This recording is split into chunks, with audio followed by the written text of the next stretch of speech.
sagot sa sobrang tindi ng init ng panahon. Bote lang at yelo, lalamig na ang paligid mo. Hindi mo na nga kailangan gumastos ng malaki. Kapag ito nga ang ginawa mo, tiyak lalamig na ang buga ng hangin ng electric fan nyo. Panoorin mo na nga ito para malaman mo. Wow, parang ngayon, galing-galing naman.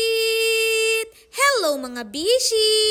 Sobrang tindi talaga ang init ng panahon ngayon. Kaya naman humanap ako ng solusyon para naman kahit papaano malamigan ang katawang lupa ko. Bote nga lang ng soft drinks at yelo ang magagamit ko. Sa panahon kasi natin ngayon, kahit na mayroong electric fan, ang buga pa din ito ay sobrang init. Yung tipong pinagpapawisan ka pa rin dahil nga kahit na may hangin, sobrang init pa din. Ang video nga na ito ay saktong-sakto sa sobrang init ng panahon natin ngayon. Hindi mo na nga kakailanganin ng aircon dahil ang buga ng hangin ito ay malamig na. Ang kailangan nga lang natin gawin mga bishi ay kumuha ng 2 bote ng soft drinks. Pagkatapos, gayatan nga natin ito sa bandang ilalim yung may guhit na parte. Huwag nga nating ipakasagad ng gupit or gayat mga bishi. Dapat ay yung parang pwedeng matutupi lang siya. Dahil ito nga magsisilbing pinakang takip niya. Sunod naman ay kumuha kayo ng pambutas. Kung mayroon nga kayong panghinang sa inyong tahanan, pwede nga ninyo itong gamitin. Mas madali kasi ito mga bishi dahil mainit ito at kapag tinusok mo dito sa bote ng soft drinks ay lulusot agad. Pero kung wala naman kayong ganito, pwede naman kayong kumuha ng pako o kaya naman bakal tapos idarang sa apoy. Kayo na lang po ang dumiskarte kung paano nyo mabubutasan yung inyong mga bote. Habang nagbubutas nga ako dito mga bishi, paki-comment naman kung taga-saan kayo para alam ko kung saan na nga ba umabot itong aking video. Tapos na nga akong magbutas mga bishi, ganito na nga ang kanyang magiging itsura. Huwag nyo nga palang butasin hanggang ilalim, dapat ay doon sa may guhit lang din. Pag okay na, kumuha naman tayo ngayon ng tie wire o kahit anong panali. Pwede din ang alambre. Lusot nga lang natin ito sa ating bote, dapat ay patayo mga bishi. Ayan, tignan nyo mga bishi, ganito nga lang yung ating gagawin. Napakasimple lang at napakadali lang din. Kapag nailusot na nga natin yung ating tie wire, tanggalin naman natin ngayon yung cover ng ating electric fan. Sunod nga natin gagawin ay ikakabit na natin ngayon yung ating bote ng soft drinks dito sa likod na bahagi ng ating electric fan. Kaya nga pala patayo ang aking pagkakalagay ng tie wire dahil yung pinakang cover ng electric fan ay pahiga. O ayan, napakadali lang mga bishi, diba? Tapos na nga akong maglagay nitong bote. Ginupit ko nga lang yung sobrang tali para naman hindi ito sumabit sa ating LEC. Ibalik naman natin ulit ngayon yung pinakang cover ng ating electric fan at ganyan na nga ang kanyang magiging itsura. At sa pinakang huli nga mga bishi, kukuha naman tayo ngayon ng yelo. Saktong-sakto, mayroon nga kaming ice cube sa aming ref. Pwede nga din dito yung kahit isang buong yelo na nabibili natin sa mga tindahan. Kung ano nga lang yung available sa inyo ay pwedeng-pwede na yan. Huwag nga din kayong mag-alala dahil hindi po matutumba yung ating bote ng soft drinks dahil magaan lang naman yung yelo at saka maliit lang naman kasi yung pinakang bote natin. Agad-agad nga mga bishi, binuksan ko yung electric fan pero itinigil ko din. Inilipat ko kasi ito sa loob ng kwarto para mas maramdaman ko ba yung lamig ng hangin. Ay grabe mga bishi, eto na talaga ang pinaka-amazing na hacks na ginawa ko sa tanang buhay ko. Hindi nga ako magsisinungaling, malamig talaga ang buga ng hangin ng electric fan namin. Kumuha pa nga ako ng isang electric fan at itinabi dito sa DIY aircon ko para naman mapagkumpara ko yung buga ng hangin ng ordinaryong electric fan at doon sa DIY aircon na ginawa ko. Seryoso mga bishi, walang halong kalokohan o pagsisinungaling, malamig talaga ang buga ng electric fan namin dito sa DIY aircon na ginawa ko. Pinatay ko nga muna ito at binuksan naman yung isang electric fan namin. Kitang-kita talaga sa reaction ko na mas malamig talaga ang buga ng electric fan na may yelo. Grabe mga bishi, sobrang amazing talaga nitong life hacks na ginawa ko. Eto na talaga ang sagot sa sobrang init ng panahon natin. Alam kong iniisip nyo kung para na lang yung mga natunaw na yelo, ganito nga lang ang gagawin ninyo. Kaya po sabi ko sa inyo na kapag magbubutas tayo ng galon, huwag nyo isasagad hanggang ilalim. Dahil dito nga maiipon yung ating natunaw na yelo. Kapag sa tingin nga ninyo ay napupuno na ito at malapit nang pumunta doon sa may butas, pwede nyo nga luwagan yung pinakang takip ng ating bote. Tapos sahurin nga lang natin ito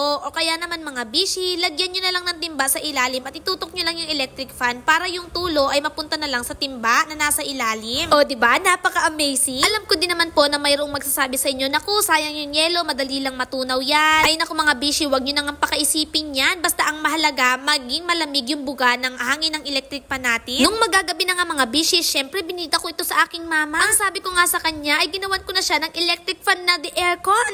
Hindi nga siya makapaniwala nung una, pero ang sabi ko sa kanya, lagyan mo na nga ng yelo yung aking bote. Nakasimangot pa nga siya habang ginagawa yan kasi nga hindi siya makapaniwala ba, duda ba siya sa aking invento, ganun. Pero wala siya magagawa, pipilitin ko talaga siya na maniwala.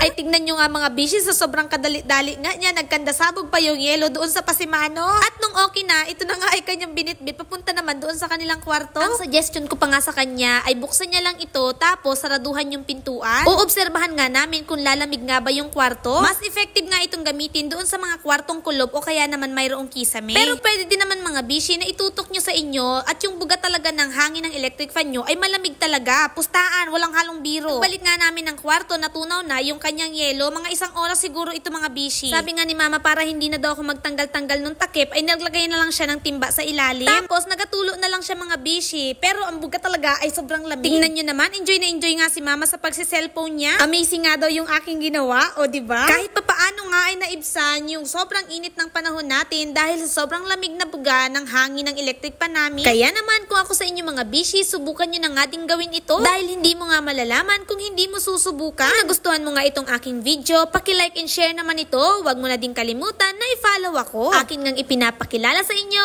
ang DIY aircon na electric fan. O paano ba mga bishi? Hanggang dito na lang muna. Maraming salamat sa inyong patuloy na panonood. Patuloy po sana tayong pagpalain ng atin poong may kapal